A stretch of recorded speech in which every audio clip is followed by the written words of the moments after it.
Good morning everyone, this is T. Dubey and you must see smile on my face. I am very much excited, very much happy, energetic to narrate this particular story, The Tiger King, written by Kalki. You know why? It is one of the most interesting, most humorous stories of all the stories written in Standard 12. But before I begin the story, I would like to put a question in front of you. I would like to put you in a particular situation where you will have to think what you will do or how you will react in that particular situation, in particular case, in that particular situation. I do believe that while going somewhere, either walking or by a cycle or by motorcycle or by car, you must have been crossed by a cat, maybe a brown cat or a black cat. In that case, when you see a cat crossing your path, how do you react? And why do you react? It happens with me also. So when you find that a cat crosses your path, then how do you react? And why do you react this? Okay, think about it. Superstition. You think that the cat's crossing your path is a sign of something bad going to happen with you, isn't it? But you think about the cat. In that case, you want to say the cat should remain sitting in her home, not going out anywhere. You want to snatch a freedom. You say that you have only freedom, other animals do not have. This is situation number one. Let me put you in another situation. Now, you happen to be the ruler of a particular kingdom, the ruler of a particular state, and you come to know that this cat is not only ominous, that means a sign of something bad going to happen with you, but you have threat from the cats. In that case, since you have power, you are the ruler of that particular state, particular kingdom, will you get afraid of the cats, or you will take revenge on them, that I will kill all the cats of my states so that my kingdom, my state become cat free and no threat to my life is left. This story, though I gave you the example of the cat, this particular story, The Tiger King, revolves around that theme, believing in superstition and trying to reverse the fate or prediction.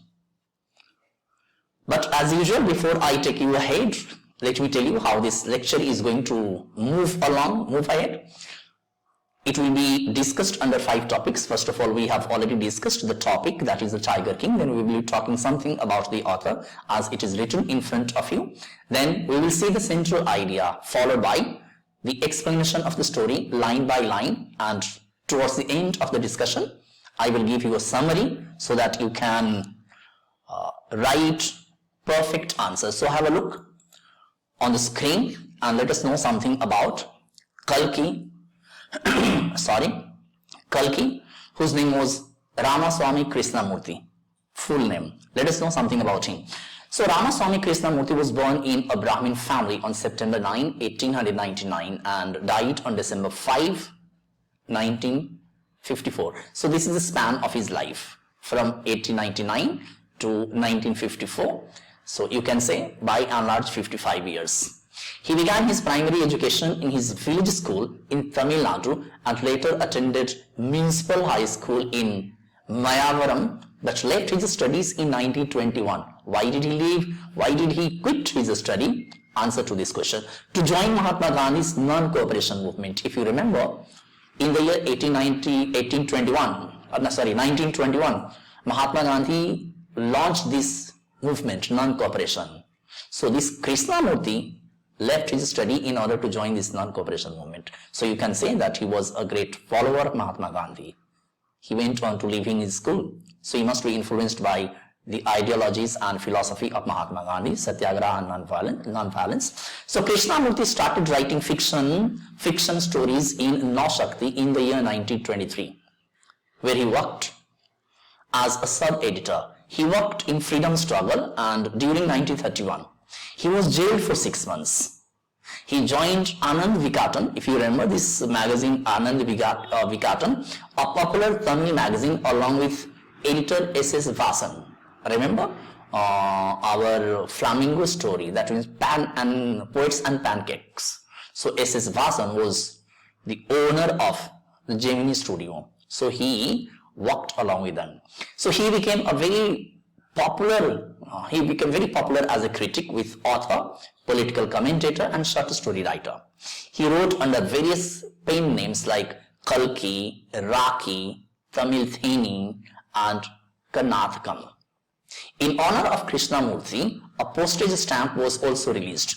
Government of Tamil Nadu announced the nationalization of Krishnamurti's works so that the publishers could produce reprints of his works. So this is a little about the author, the writer of this particular story. And now we are back to the second heading, that is the theme or central idea. Let us see what is the central idea of this particular chapter, the Tiger King. The story, the Tiger King, was written when many Indian kings and those in power lived under the thumb of the British rulers. That means under the influence of the British rulers. So this story takes you to the time when India was a colony. Since most of their time went by keeping their masters happy, they had to dance to the tune of their bosses' whims and fancies. So when India was a colony, or you can say the British ruled India, then these rulers, these princes ruling over different states had to dance to the whims and fancies, means they had to obey the English blindly. And they often turned autocratic and eccentric. So one side the British ruled India and they tortured the common people. Under them, these rulers accompanied them, or you can say cooperated them. So it became double torture for the people. And seldom, if ever, thought for the common people. They hardly bothered to work for the welfare and their state citizens. They openly flouted means disobeyed, all the laws and bent them to suit their selfish interests. The present story is a stinging satire. So what is a satire? Satire is actually a literary device which is used to attack people's weaknesses. That means if you have some characteristic weakness, behavioral weakness, and some writer, some author is making fun of you, that is called satire. Sarcastic attack on the foolish and stupid behavior of such people. So this is the meaning of the word satire, that is a sarcastic attack. That means Kalki is going to make fun of the rulers of that particular time. The story revolves around the Maharaja of Pratibandhpuram. From here we are into the story, introducing the central character. The story revolves around the Maharaja of Pratibandhpuram, Sarjilani Jang Jang Bahadur. This is the name of the king. When he is born, the astrologers predict that some tiger would be the cause of his death. This is what I was talking about at the beginning of the story. The Maharaja tries to reverse his fate by deciding to kill all the tigers in his state. Apratibandhpuram, all his wise plans and strategies to hunt down and eliminate savage beasts continue successfully as per his wish till he shoots down 99th beast. So he had to kill 100 tigers. And he was successful in killing the 99th tiger, but the 100th was elusive. We will see in the story. The last one escapes the mark of his bullet and eludes him till death. Ironically, though he has killed 99 tigers, but he himself is not killed by a live tiger, by a savage beast. So how is he killed? Look at this part of the story. The 100th tiger that becomes the cause of his death is not a ferocious beast of flesh and blood. So poor 99 tigers were killed by the king in the fear that they would become the cause of the king's death. But finally, the king is not killed by a ferocious, or you can say savage or wild tiger. It happens to be a wooden tiger that the Maharaja has bought from a toy shop as a birthday gift for his 3 years old son. One of the slivers, you can say one small wooden part of wood pieces in the king's right hand and causes infection. In 4 days, it develops into a separating sore, a sore, or you can say wound that starts producing pus is called separating sore, which spreads all over the arm, and king is declared dead during an operation. So this is both central idea, theme and introduction to the story. Now beginning the story from a start to the end, it is divided into 5 parts, and you will see different kinds of scenes, different kind of challenges, different kinds of situations emerging, evolving from starting to the end. Watch it carefully and enjoy it. Let's begin understanding the story line by line. So now, after we have completed the central idea or theme, I do believe that you must have predicted that the coming story is going to be really very interesting, enjoyable, and you will not leave it until you finish it in one go. So with this intention, let us begin understanding the story line by line. Read the sentences given in the bold, because these sentences will give you the hint, a kind of indication what is going to follow next, and it will keep your interest intact. So let us begin reading and enjoying.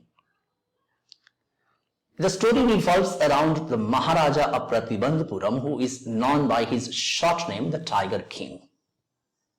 As a 10-day-old prince, the future Maharaja comes to know from the astrologers that tigers would be the cause of his death. The king vows to kill all the tigers inhabiting his kingdom. So in this part, you are going to see this. Now, this present paragraph is introducing his name, and his name is really very grand, and if you can pronounce his name, you should pat your back that you have done it. Let me read it and you try to follow me. The Maharaja of Pratibandhapuram is the hero of this story. He may be identified as His Highness Jamedar General Khiledar Major Satya Vegra Samhari Maharaja Dhiraj Vishwabhuman Samrat Sir Jilani Jang Jang Bahadur MADACTC or CRCK.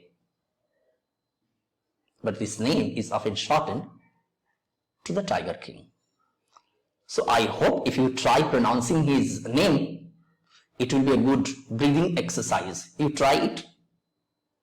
Anyway, back to story. So this long name of Maharaja is shortened to the Tiger King. Why? So why was he called the Tiger King?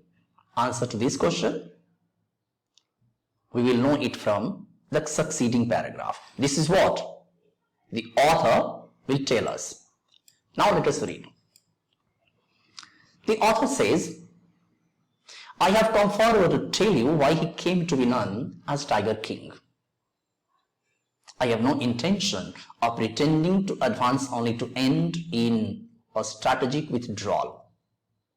What does a strategic withdrawal mean? Strategic withdrawal suggests that the author will not back down or abandon his intention of narrating the story. Even the threat of Stuka bomber will not throw me off track. The Stuka, if it likes, can beat a hasty retreat from my story. So he is using Stuka bomber. Actually what he means to say, I have written in the brackets, So it means he will tell his story regardless of external pressures or obstacles, even if he is attacked with a Stuka bomber, which was used by Germany, used by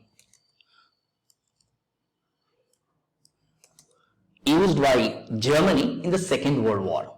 Now, what actually he means to say, it is a humorous way of showing his intention of completing the narration of the story, whatever may happen. Usually what happens, sometimes you say that whatever may come, he will complete something. So the narrator, the author wants to suggest the same thing, that he will not back down. He will not abandon narrating the story, this particular story, why Sir Jilani Jang Bahadur was named the Tiger King. In short, it means this. And now let us understand how interesting presentation has been given by him.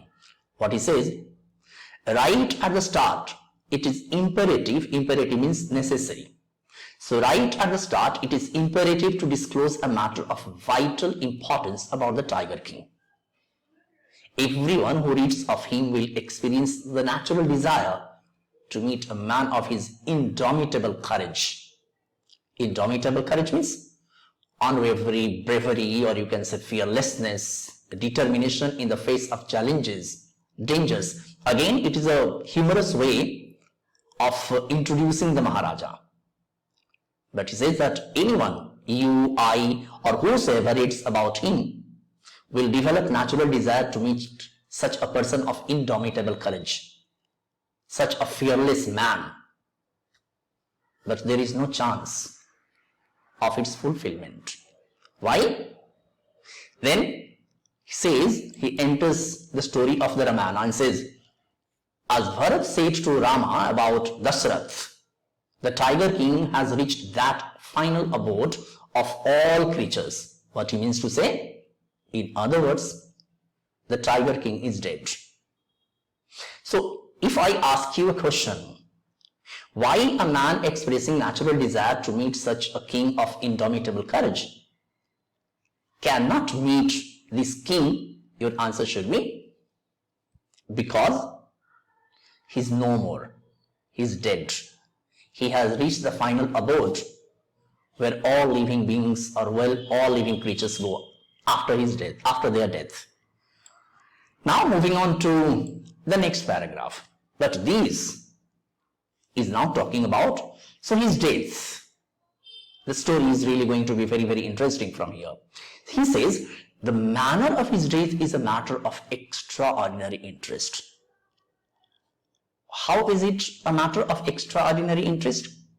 He says, this matter of extraordinary interest can be revealed only at the end of the tale. The most fantastic aspect of his demise, that means his death, the most fantastic aspect of his death was that as soon as he was born, as soon as Maharaja was born, astrologers had foretold that one day the Tiger King would actually have to die. The astrologers predicted the child will grow up to become the warrior of warriors, hero of heroes, champion of champions. But they beat their lips and swallowed hard. What does it mean? It means they hesitated. The astrologers, foretelling the child's death, hesitated, stopped themselves from revealing the truth regarding his death. Why? The child's stars might have shown the astrologers something disturbing about him. And therefore, they bit their lips and hesitated in telling the truth. When compelled to continue, the astrologers came out with it.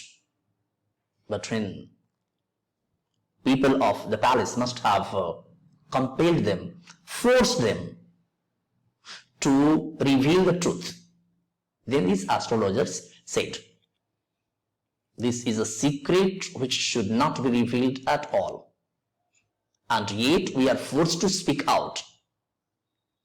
Then what is the prediction? The child born under this star will one day have to meet its death. So they bet about the bush. The astrologers did not come on what actually they had seen about the child. So they, beating about the bush, the astrologers said, the child born under this star at this particular time will one day have to meet its death.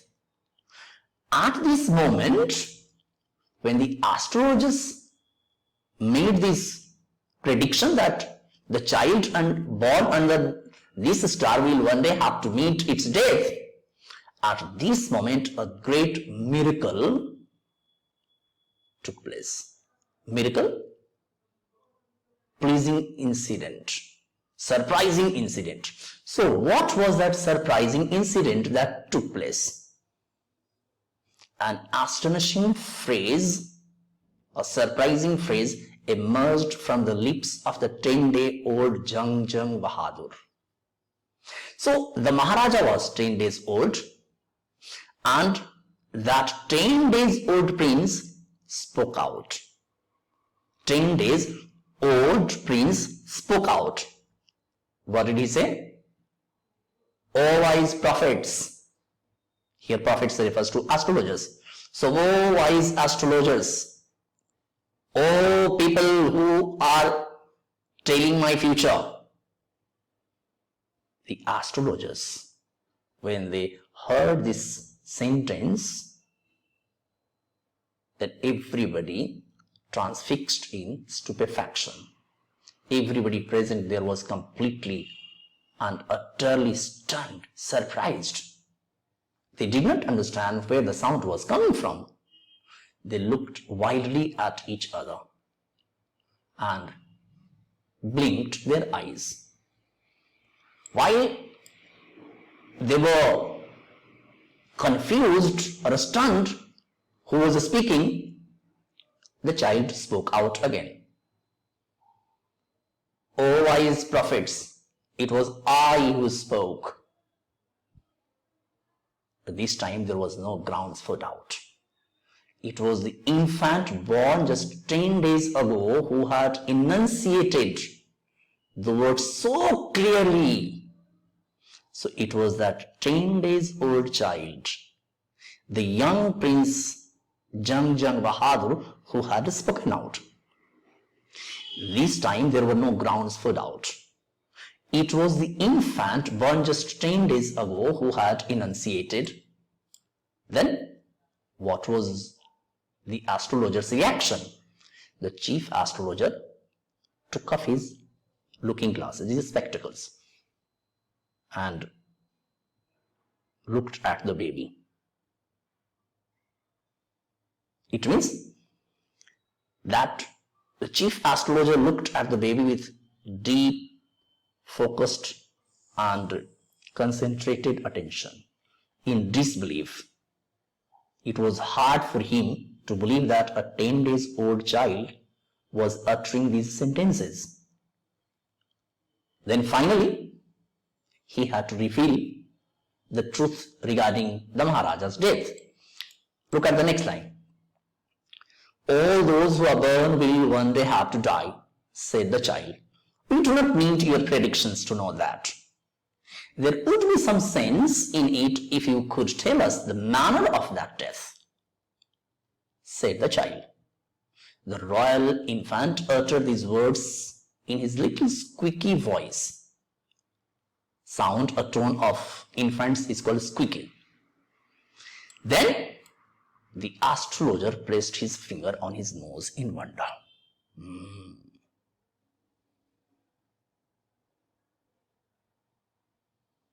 It was unbelievable for him. A baby barely 10 days old opened its lips in speech. Surprised.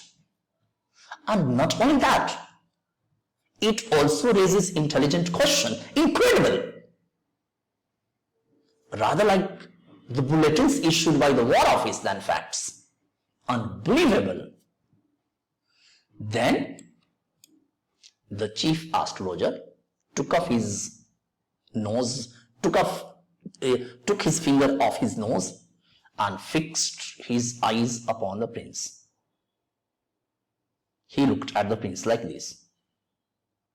And then, looking at the prince, he told to the child, "The prince was born in the hour of the bull," said the astrologer. "The prince was born in the hour of the bull. The bull and the tiger are enemies. Therefore, death comes from the tiger," he explained. So this was the prediction.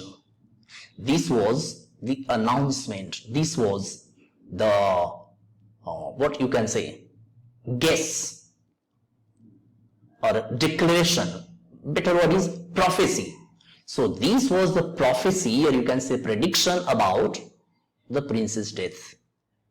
That the prince was born in the hour of the bull, and the bull and the tiger are enemies. Therefore, prince's death would come from the tiger. So when the prince heard that tigers would be the cause of his death, what was his reaction? Let us see. So you may think that Crown Prince Jung Bahadur was thrown into a quake. That means he was terrified to hear that his death would come from the tiger. This is what did not happen. That was exactly what did not happen. As soon as he heard it pronounced, the Crown Prince gave a deep growl. Terrifying words emerged from his lips. And he said, "Let tigers beware. Let them be afraid of me, not I be afraid of them." So, opposite happened. This account is only a rumor rife in Pratibandhpura, means that there are many rumors or widespread gossip about this story. But with hindsight, we may conclude that it was based on some truth. But it contained some truth also. Then what did happen? When Maharaja started growing up, when he came of age, and finally when he became a king, then what happened? Let us see in the second part of the story. Now, before we move ahead in the story, can you recall the astrologer's prediction, or you can say prophecy regarding the prince's death? Because that is the thread of the story.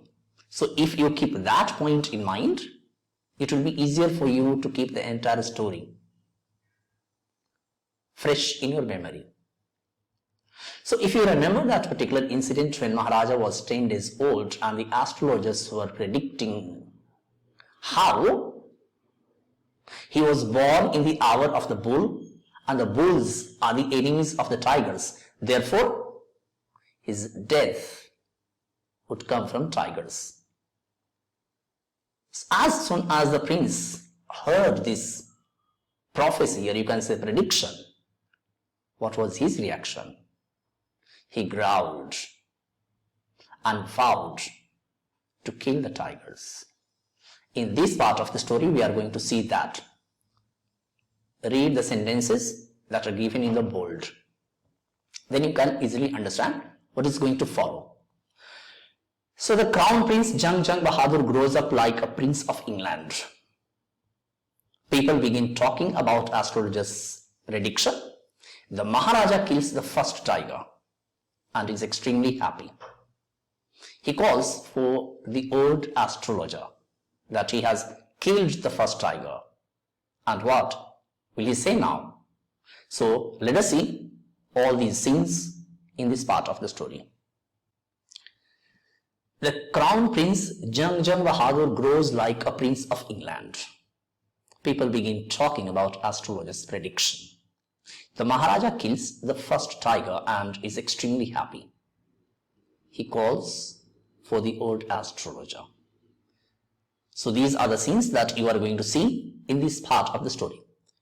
Now have a look at the first paragraph. Crown Prince Jung Bahadur grew taller and stronger day by day. No other miracle marked his childhood days apart from the event already described. That means the incident that took place when he was 10 days old. So how was he brought up?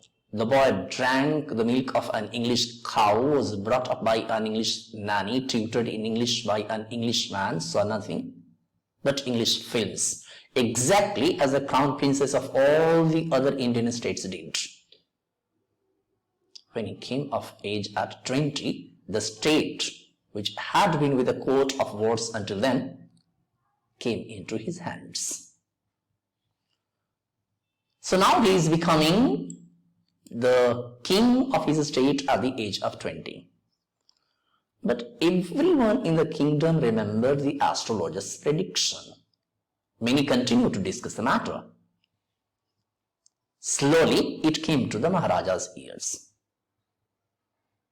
There were innumerable forests in the Pratibandhpuram state.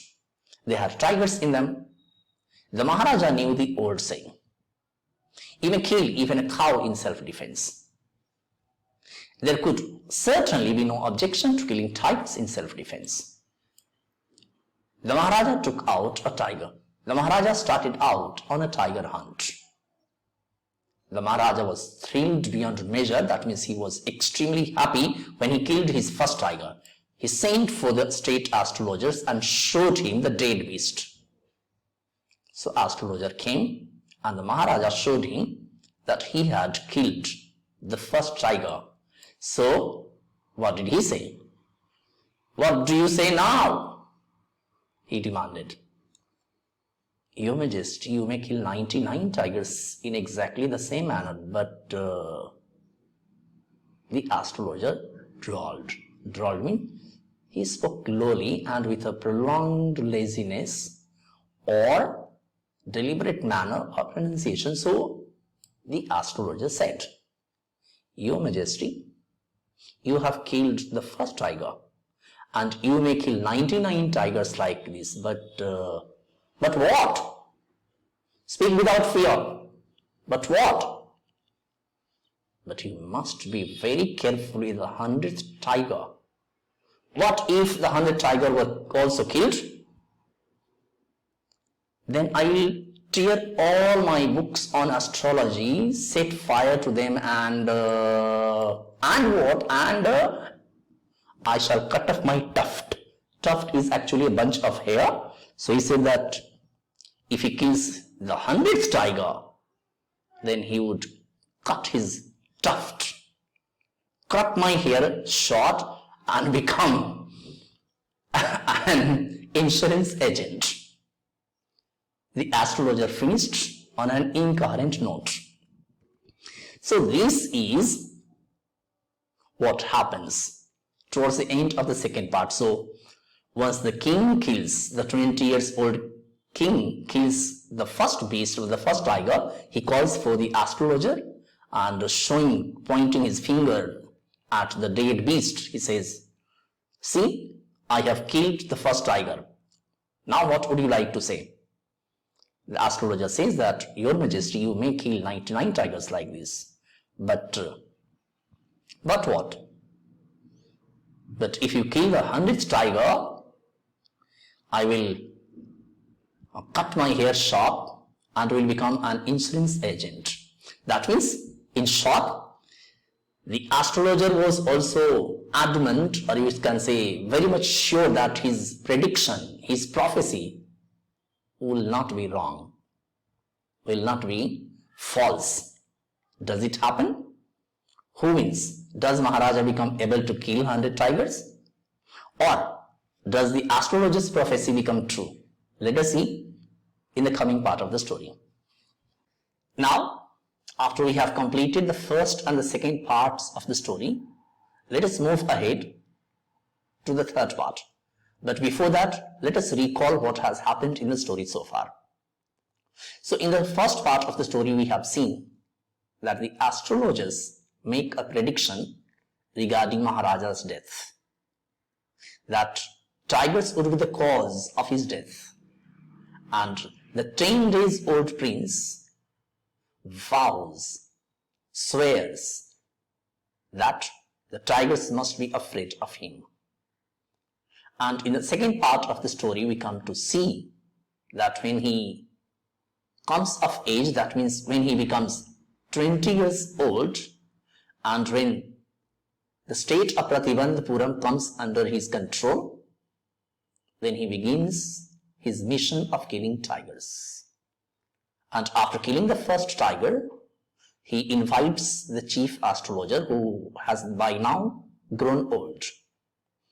The king shows him the dead beast, and then the astrologer is also adamant and says, Your Majesty, you may kill 99 tigers in the same manner, but so his but creates a doubt. He is also sure of his prediction coming true. Then Maharaja says, what if he kills the 100th tiger in a similar fashion? Then he finishes his statement on an incoherent note, saying that he will burn his books on astrology, crop his hair short, and will become an insurance agent. What happens in this part of the story? Look at the bold sentences. They will give you a hint what is going to come in this part of the story. So have a look and see. So it is a celebration time for the tigers living in Pratibandhapuram, because they would now be killed none less than the tiger himself. However, the Maharaja faces great dangers on his mission of killing tigers. So this part of the story is going to make you acquainted with two things. Mood of the tigers who are dancing now, because they are now feeling that they would not be killed by any riffraff or by any ordinary person, but the Maharaja himself would be sending them to death. And it is because of this reason, on this prospect, now the tigers in Pratibandhapuram are dancing, celebrating, enjoying. So this is the first thing that we are going to see, and in the next scene, what challenges, what dangers does the Maharaja face in accomplishing his mission of killing 100 tigers. Let us see in the story. Have a look. From that day onwards, means the day Maharaja made this announcement that nobody would be killing the tigers except him. So from that day onwards, it was celebration time for all the tigers inhabiting Pratibandhapuram. The state banned tiger hunting by anyone except the Maharaja. A proclamation is actually an official announcement, or you can say declaration made by a state government authority or a person in a position of power. So that is a proclamation. So Maharaja makes an announcement or a proclamation that killing of the tiger is banned. So this proclamation was issued to the effect that if anyone, you look here, if anyone dare to fling so much as even a stone at the tiger, all his wealth and property would be confiscated. So an announcement is made that nobody except the Maharaja is permitted to fling so much as a stone at a tiger. And if he dares do, all his wealth and property would be confiscated, would be seized. So who dare? The Maharaja vowed that he would attend to all other matters only after killing the 100 tigers. Initially, the king seemed well set to realize his ambition.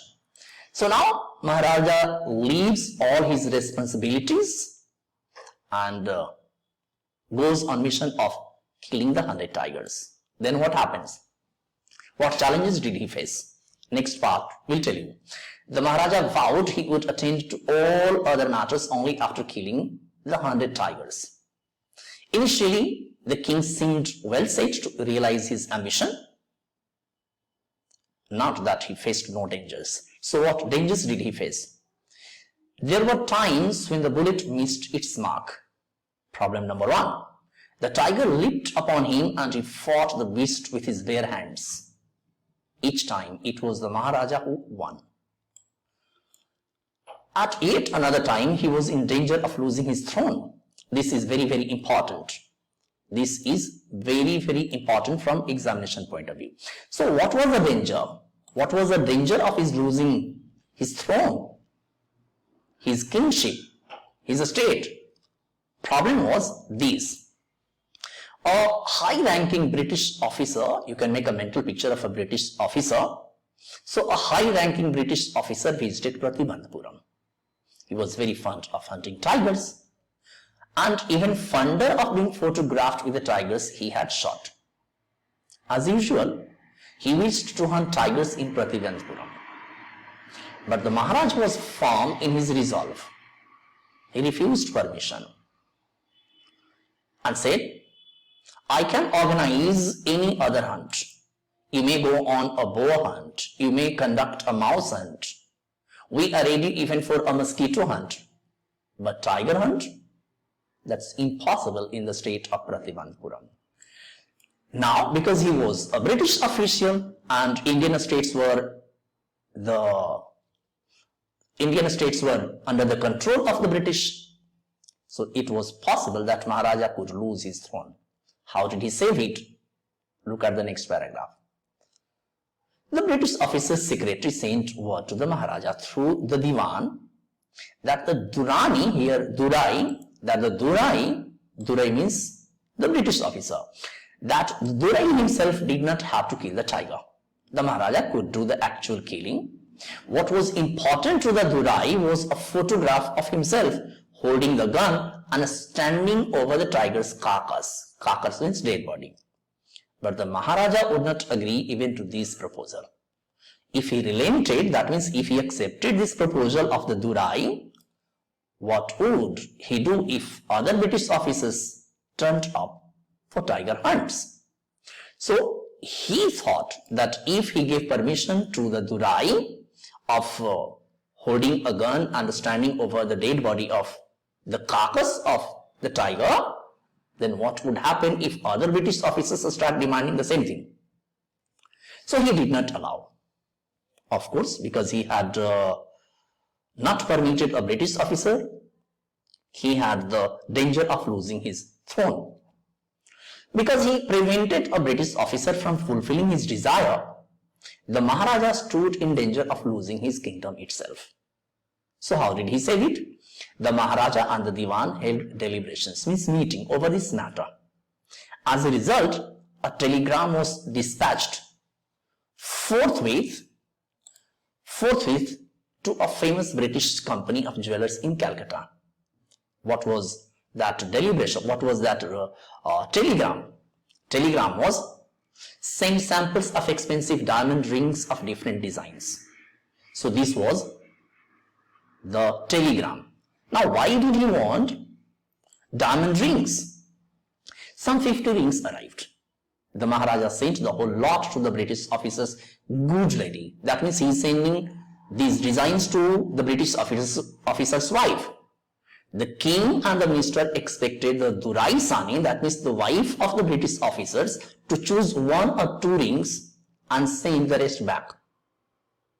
What did happen? Within no time at all, the Durai Sani sent her reply, "Thank you very much for your gifts."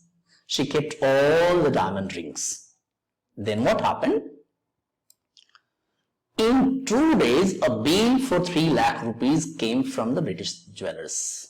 3 lakh rupees used to be a huge amount during that time, a very huge amount. The Maharaja was happy that though he had lost 3 lakh of rupees, he had managed to retain his kingdom. So, In this way, the Maharaja managed to save his kingdom by sending diamond rings to the Duraisani, but not allowing the British officer to kill or even get photographed in his estate over the dead body of a tiger. What happens next in the story? Did Maharaja become able to complete his mission of killing 100 tigers? Let us see. Or what other challenges he had to face? That we can know only in part 4 and part 5. Now, after we have completed the first, second and third part of the story, I think you can very well predict or you can very well understand what's going to come up next or what is going to follow. And you can guess or make a prediction of the following scenes or the coming scenes of the story on your own only if you recall, only if you remember or make a mental picture of all the scenes that we have so far discussed. So let us take our mind back to the first scene first. In the first scene, what we see is the important point I am talking about. The important point from the first scene is the astrologer's prediction. How the Maharaja would die. And then the 10 days old Sir Jilani Jang Bahadur's reaction, his vow, his swear to kill all the tigers in his estate. When he comes of age, that means at the age of 22, when he takes the control or affairs of the state in his hand and begins his mission of killing 100 tigers, he kills the first tiger successfully, brings the dead body of that tiger, invites the astrologer and shows him the carcass. The astrologer was also very much sure of his prophecy, of his prediction, that his prophecy, his future telling could not go wrong. So he told the Maharaja that he need not worry till 99th tiger, but he must be afraid of the 100th. The Maharaja, with determination, went on killing tiger after tiger, tiger after tiger, and he had to face a number of challenges as well. But one of the major challenges that he had to face was the British officer's desire to kill the tiger in the state of Pratimanpuram, and not even that was allowed to get photographed. The Maharaja could do the actual killing. So Maharaja did not agree even to that proposal. It shows his resolve that he was not ready to allow anyone to touch the tiger, even touch the tigers in his kingdom. And by sending some 50 diamond rings to the Duraisani, he could manage to save his kingdom. But he did not repent, because though he had to spend 3 lakh rupees, but his estate did not go out of his control. It remained very much under his power. Now, what challenges are going to emerge in front of him next? Let us see in this part of the story.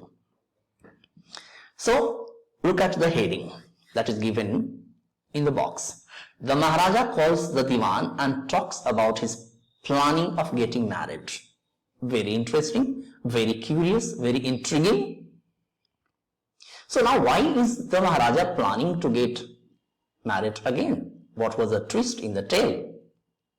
Let us see. Really very interesting. So, look at the first paragraph.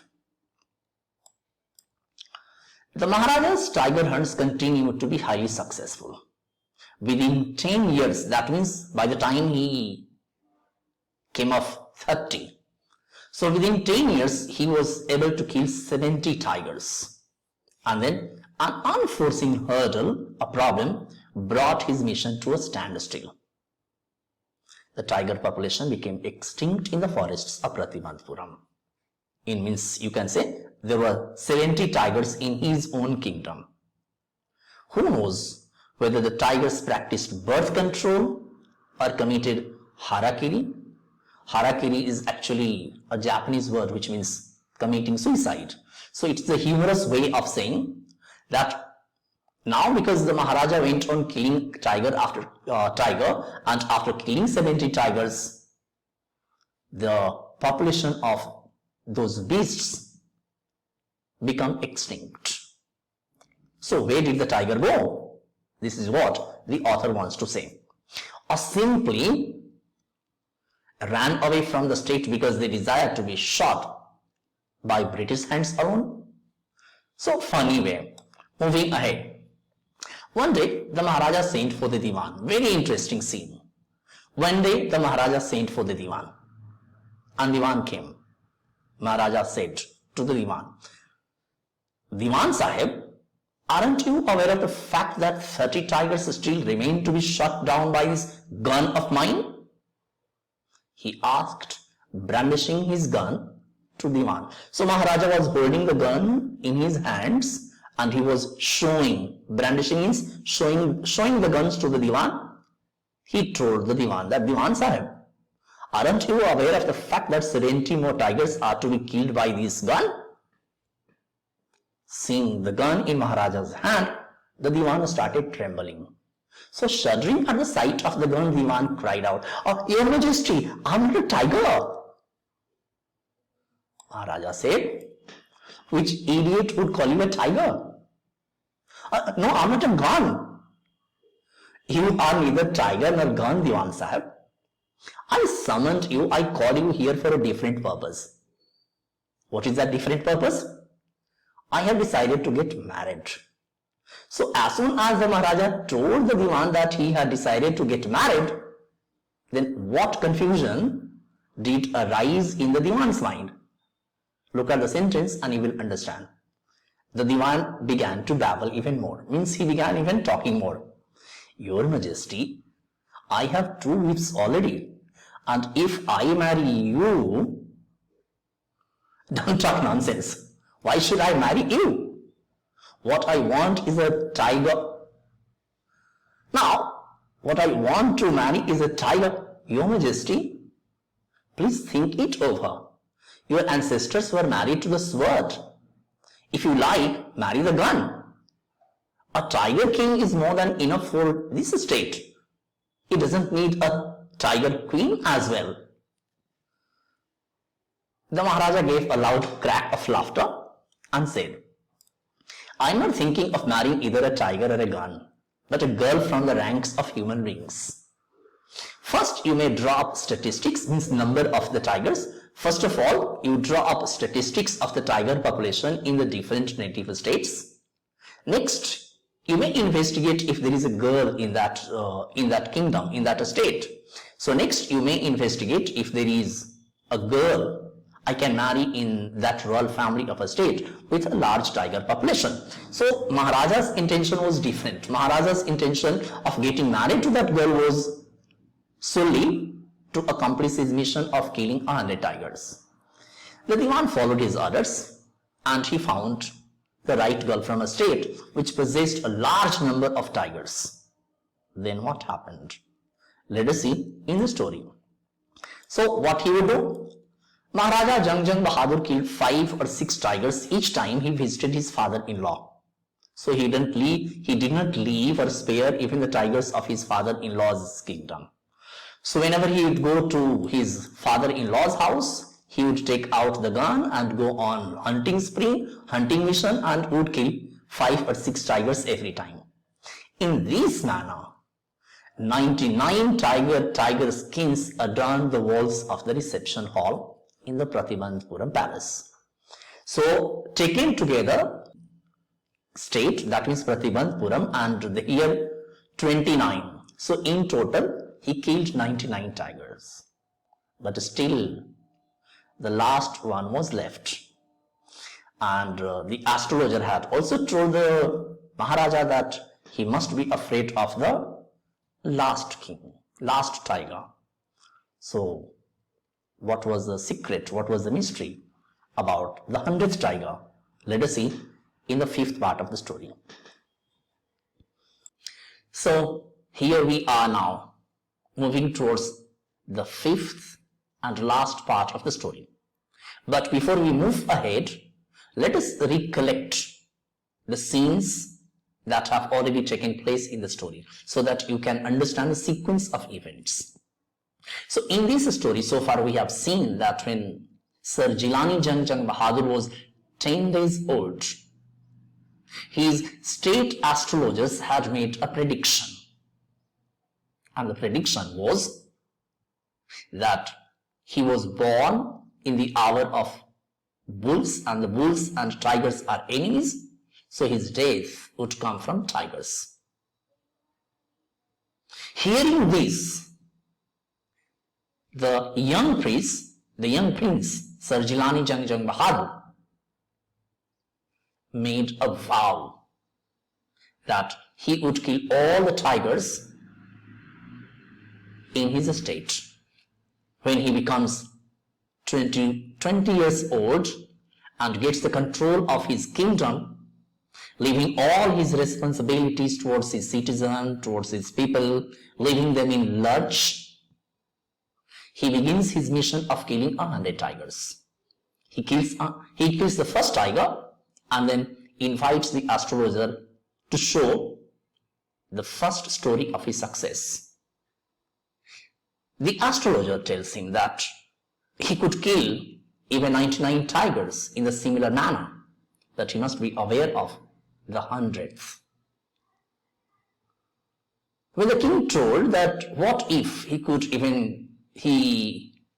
would kill even the 100th, the tiger, though he left the conversation on an incoherent note, but tried to send out a message to the king that his prediction would never become wrong. Then after we saw what challenges did the Maharaja face on his mission, and important among those were the British officers' desire to kill tigers in the state of Pratibandpuram. But Maharaja managed to save his state by sending 50 diamond rings to the Duraisani. In another part of the story, we saw how he called the Diwan and expressed his desire to get married the second time. The Diwan, hearing the order from the king, arranges for a girl from the state where there was a large number of tigers. Every time Maharaja would go to his father-in-law's estate, he would kill 5 or 6 tigers. And in this manner, he had killed 99 tigers, but the last was still left. Does he become able to kill the last one? Let us see the heading of this part. The 100th tiger becomes elusive. Now let us see what happens here. Now let us begin the last part of this story. Please look on the screen. The Maharaja's anxiety reached a fever pitch when there remained just one tiger to achieve his tally of 100. He had this one thought during the day and the same dream at night. By this time, the tiger farms had run dry even in his father-in-law's kingdom. It became impossible to locate tigers anywhere. Yet, only one more was needed. If he could kill just that one single beast, the Maharaja would have no fears left. He could give up tiger hunting altogether. But But what happened? Was he able to? But he had to be extremely careful with that last tiger. What had the late chief astrologer said? So by this time the astrologer has died. Even after killing 99 tigers, the Maharaja should beware of hundreds. So the Maharaja had this prophecy still in his mind, knocking, that he must be aware and cautious of the last tiger. True enough, the tiger was a savage beast after all. One had to be wary of it. Wary is afraid of it. But where was that 100th tiger to be found? It seemed easier to find tiger's milk than a live tiger. So how can you get tiger milk without having a tiger anywhere? Thus the Maharaja was sunk in gloom. But soon came the happy news which dispelled that gloom. And what was that happy news? In his own state, that means his own state of Pratibandhapuram. So this point should be kept in mind. In his own state, sheep began to disappear frequently from a hillside village.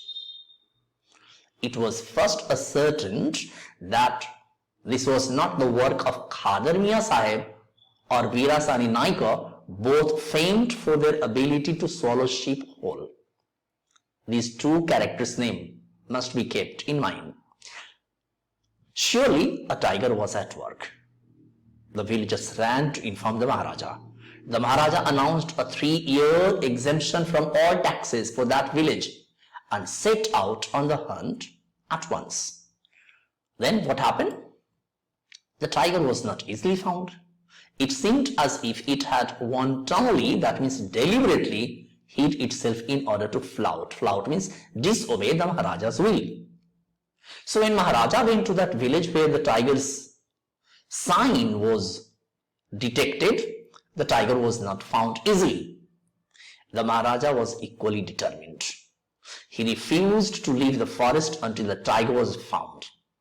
As days passed, the Maharaja's fury and obstinacy mounted alarmingly.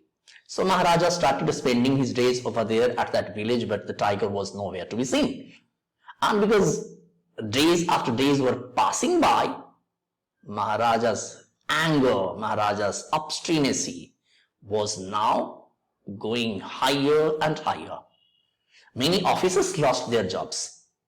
One day, when his rage, that means when his anger was at its height, the Maharaja called the Diwan and ordered him to double the land tax forthwith of the same village. So you can imagine, the people will become discontented. Then our state too will fall a prey to the Indian National Congress, said the Diwan. In that case, you may resign from your post, said the king. Now, the Diwan went home convinced that if the Maharaja didn't find the tiger soon, the results would be catastrophic. He felt the life returning to him only when he saw the tiger which had been brought from the People's Park in Madras and kept hidden in his own house. So the 100th tiger was hidden in the Diwan's own house. Did he not know? Why was he kept? That you should answer. At night, when the town slept in peace, the Diwan and his aged wife dragged the tiger to the car and shoved it into the seat. That means they pushed the tiger in their car. When they reached the forest, the tiger launched its satyagraha and refused to get out of the car. The Diwan was thoroughly exhausted in his efforts to haul the beast out of the car and push it down to the ground. On the following day, the same old tiger wandered into the Maharaja's presence and stood as if in humble submission. Master, what would you command of me? It was with boundless joy that the Maharaja took careful aim at the beast. The tiger fell in a crumpled heap. So the Maharaja took aim at the tiger and shot him. Did he die? Let us see. So after he fired his bullet, he started celebrating. I have killed the 100th tiger. My vow has been fulfilled. The Maharaja was overcome with elation, means happiness. Ordering the tiger to be brought to the capital in grand procession, the Maharaja hastened away in his car.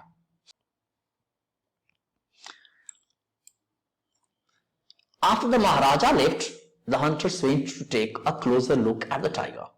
The tiger looked back at them, rolling its eyes in bafflement, in surprise. The men realized that the tiger was not dead. The bullet had missed it. It had fainted from the shock of the bullet whizzing past.